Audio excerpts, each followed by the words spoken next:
안녕하세요. 중부매일 신서희 기자입니다. 국민의힘 첫 단수 공천자로 이번 6.3 지방선거에서 세종시장 재선에 도전하시는 최민호 후보님을 만나 선거 전략 등에 대해 들어보겠습니다. 안녕하세요. 안녕하세요. 반갑습니다. 중부매일 인터뷰에 응해주셔서 감사합니다. 네, 감사합니다. 유권자분들과 중부매일 독자분들에게 인사 말씀 부탁드립니다. 안녕하세요. 국민의힘 세종시장 후보 최민호입니다. 우리 중부권의 터부 언론인 중부매일이 오늘 세종시장 후보에 관한 여러 가지 정보를 유권자들에게 드리는 이런 기회를 마련해 주셔서 대단히 감사합니다. 재선 도전을 선언하시고 네. 가장 먼저 눈길을 끈 선거운동이 있었는데요. 네. 걸어서 세종시민 속으로라는 세종 종주 100km입니다. 네. 목표는 100km였는데 30km를 더 걷고 난 뒤에 해낸 사람이 해내는 것이다. 네. 네. 라면서 그 완주의 의미를 정의하셨는데요. 소회를 듣고 싶습니다. 아유, 기억해 주셔서 감사합니다. 사실은 걸어서 시민 속으로 세종 종주 100km라는 것을 시작했습니다만 그동안 우리 정치권이 국민들께 많은 고통을 안겨드렸다고 생각을 해요. 정치인의 한 사람으로서 그런 것들에 대한 참여를 이런 고행을 통해서 시민들께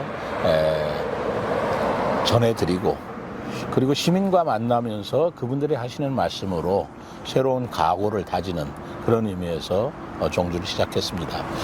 100km를 계획했지만 막상 24개 읍면동을 다 거치면서 또 저녁이 되면 마을 회관에 주민들과 같이 잠을 자고 얘기를 하면서 들은 얘기가 많았고요. 그러다 보니까 131km를 종주하게 되어서 어떻게 생각하면 저의 인생의 가장 큰 경험 중에 하나를 만들었지 않았나 생각합니다. 후보님의 열정이 네. 돋보이는 선거운동이었던 것 같습니다. 네, 도보 선거운동처럼 네. 이번 선거에서 후보님께서는 시민들에게 더 낫게, 더 가까이라는 기조로 시민 일상과 생활권을 존중하는 모습을 보여주시는 것 같습니다. 네. 세종시장 재선 도전하는 이유와 필승 전략이 무엇인지 말씀 부탁드립니다. 제가 세종시장에 다시 도전하는 이유는 그동안 4년 동안 세종시의 새로운 비전을 제가 세웠다고 생각합니다. 5대 비전이라고 해서 행정수도 완성, 또 한글문화도시, 또 정원문화도시, 박물관도시, 스마트도시 이런 비전을 세웠는데 4년으로는 너무 짧았고 그리고 그 비전을 통해서 세종시가 정말로 우리 미래의 수도이자 전략도시로 육성하기 위해서 제가 가지고 있는 역량을 다시 한번 발휘할 수 있는 기회를 가져야 되겠다라고 생각해서 제가 시장에 도전했습니다.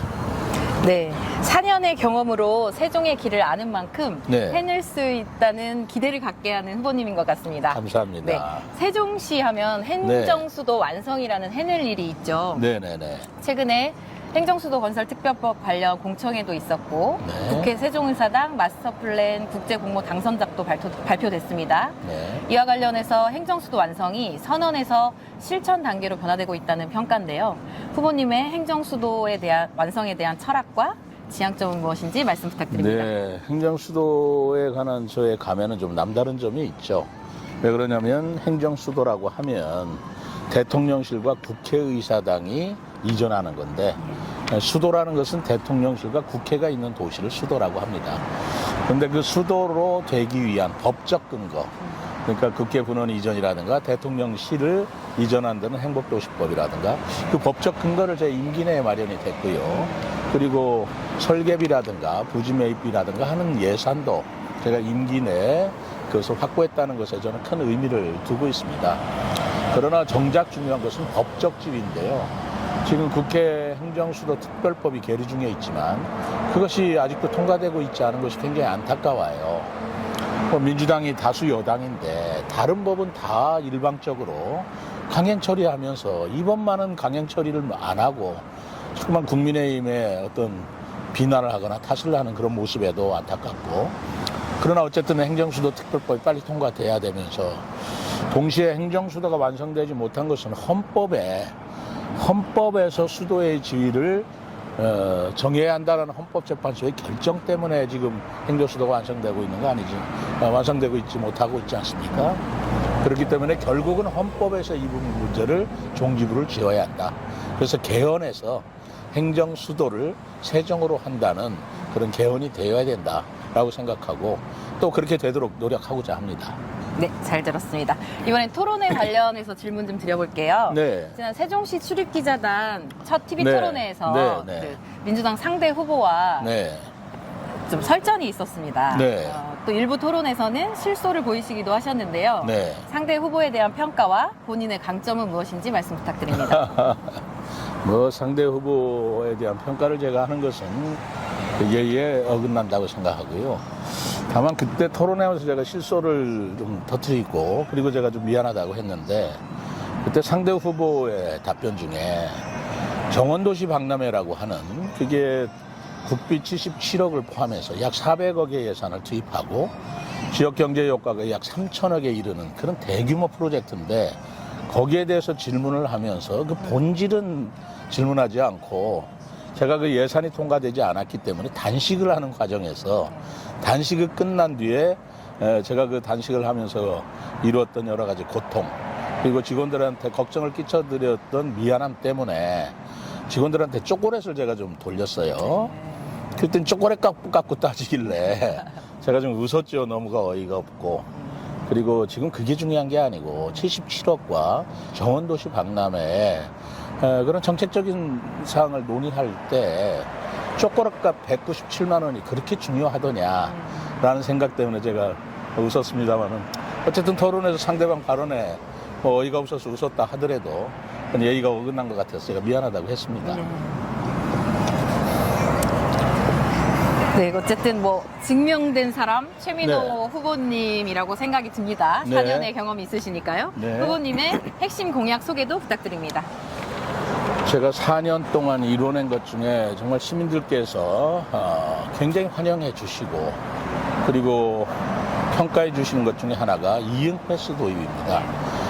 세종이 참 살기 좋은데 교통이 불편하다는 말씀이 많았어요. 그래서 교통 불편을 해소하기 위해서 2만 원짜리 패스를 사면 5만 원어치 쓸 수 있는 이응패스, 70세와 19세 이하 노약자들은 또 무료. 시민들한테 90% 정도 되시는 분들이 잘했다라는 평가를 받은 것하고 그리고 우리 세종시가 처음으로 전국에서 가장 살기 좋은 도시 1위로 선정되는 영광을 제 임기 중에 이루었고요. 그걸 2년 연속 계속 그런 선정이 되었고 그리고 그 행안부의 종합행정평가에서 제가 특광역시에서 연속 3년 전국 1위를 했습니다. 또 국비 확보라든가 투자 유치라든가 하는 것도 뭐 전임 시정하고는 비교가 안 될 정도로 많이 했어요. 뭐 이러한 성과를 거뒀다는 것을 제가 자랑으로 삼지만 아직도 부족한 게 있습니다.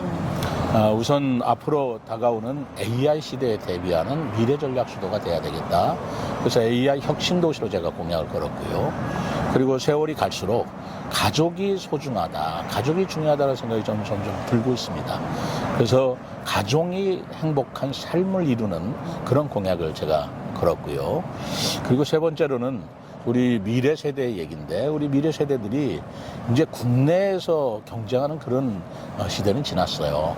국제 무대에서 우리 한국의 청소년들이 또 세종의 청소년들이 당당히 외국의 청소년들과 싸워서 이길 수 있는 그런 경쟁력을 기르기 위해서 바로 글로벌 미래 세대를 키우는 그런 공약을 걸었는데요. 뭐 그 이외에도 문화체육이라든가 보훈이라든가 또 여성이라든가 하는 경향이 많습니다만 제가 새롭게 이제까지 선보이지 않았던 공약으로 그 세 가지를 들고자 합니다.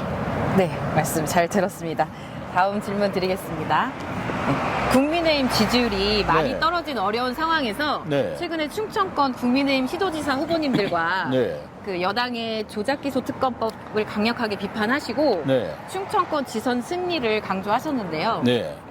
그 공소취소 특검법 이슈로 네. 떨어진 국민의힘 지지율을 극복할 수 있는지와 네. 또 후보님의 공소취소 특검법에 대한 입장을 밝혀주십시오. 지금 더불어민주당에서 대통령의 뭐 5개 지금 재판을 계류 중인데 그 공소를 취소를 해서 재판을 받지 않겠다라는 특검법을 마련하고 있습니다.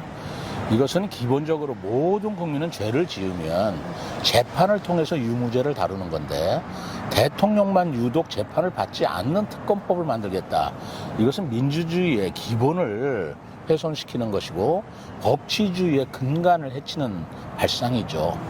그리고 모든 국민은 다 법 앞에 평등한데 오로지 자기는 법 위에 서 있겠다.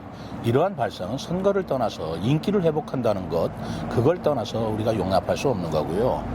더더구나 더 무서운 것은 지방선거로 그 영향을 미칠 것 같으니 지방선거 이후에 반드시 하겠다. 그럼 지방선거를 이기고 나서 이제는 눈치 볼 것 없이 마음대로 하겠다는 그런 발상인데 그것은 우리가 민주국민으로서 있을 수 없는 것이고 제가 법조인들한테 물어봤더니 그 법이 통과가 되면 전 세계적으로 대한민국이 그렇게 미개국이고 야만국인지 몰랐다라는 비난을 받을 것이 뻔한 법이다. 그런 발상을 하는 나라는 공산국가밖에 없다라는 말씀을 제가 듣고 있거든요. 그래서 이것은 지방선거 전략이다 뭐 이런 차원에서 볼 일이 아니고 대한민국의 정체성을 지키고 민주주의를 지키는 그런 민주시민의 판단으로 이 부분은 막아서야 되고 그걸 판단해 주셔야 된다고 생각합니다. 네. 지방선거에서 유권자분들이 판단해 주실 걸로 기대합니다. 자, 마지막으로 유권자분들에게 당부 말씀 부탁드립니다. 이번 지방선거는 예년의 지방선거하고는 전혀 다른 것 같아요. 옛날에는 그 지방의 발전을 위한 적임자가 누구냐라는 것을 판단하는 기준이었는데 지금 대한민국의 정체성의 위기에 놓여 있다고 생각합니다.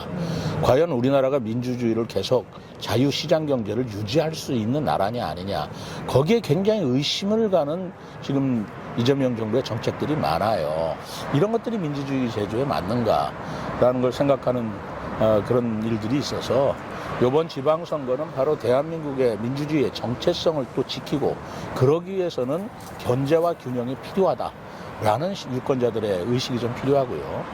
두 번째로는 세종시가 행정수도로서 그리고 미래의 아주 전략 도시로서 잘 발달해야 되는데 지금 더불어민주당이 약속을 잘 지키지를 않고 있어요.